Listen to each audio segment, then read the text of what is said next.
Hello ma'am welcome back to Babina's kitchen ma'am ngasiदी hawai thongage ko hawai se oiragadi ko karim bera leitre hawai se jawdaba jade hawai thongadi chai chade kasum leitre ba ko ado numsa su haigalabini na hawai se thoina chana daba su jawi ko chaning daba su jawi do ko kasum kai deba ko aduna chana thangai se oina tingjallaga thamme haribob su ani kha hapchalaga tingjalle ba ko ado phajana hak tingaba matungda ka ba pok thoye ba ko jam phajana pok thok ko budi natre oiraga su cooker da hapaga kaambada di loi munromni ba ko ado thumju khaji ama hapchalaga aina cooker से हपचलगने cooker से खर जामदी कमहनबा तारे अदु थांगत खरे अदुगा सिगाम कमो फदिगोमगा जेनमगा सोइना हिंगोंदगी खरा लेलेयबको अदु दुमु सोइरे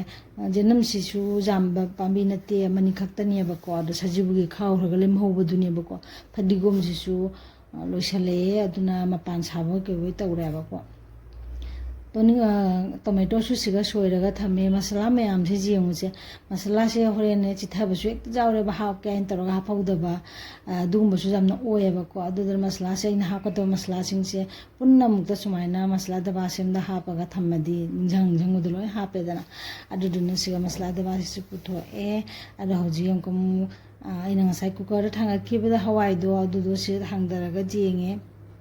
जामना मुन्ना तोइना मुनबदो अदुदि नत्रे मुंदी मुनबो ओइरेबको अदो असिसि मुक सोक तौनबगी आइना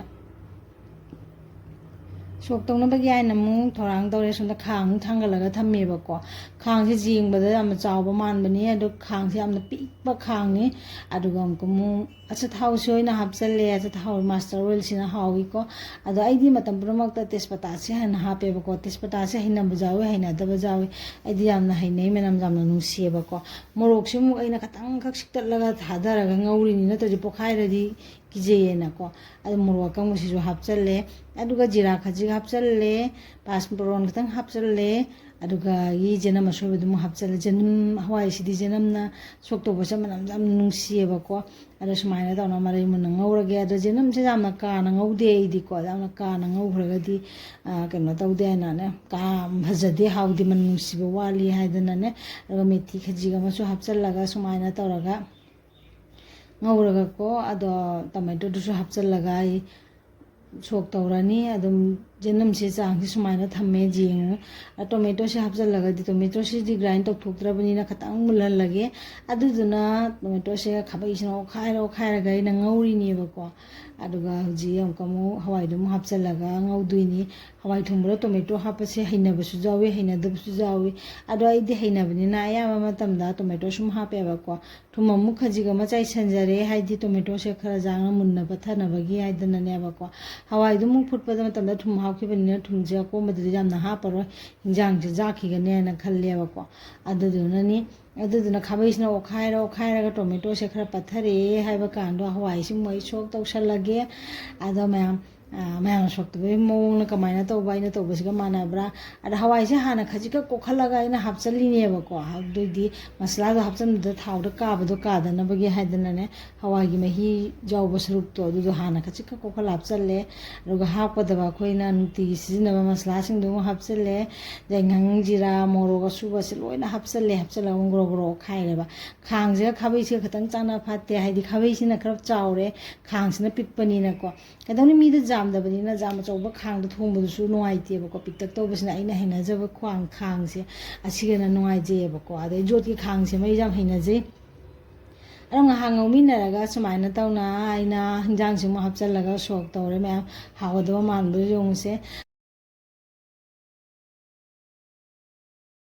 हाइदि चना तंगाई थोंबसे मसलासु जाम हामनादेदनाको अदु ओरगसु आइना सिगा चना मसला खजिगामा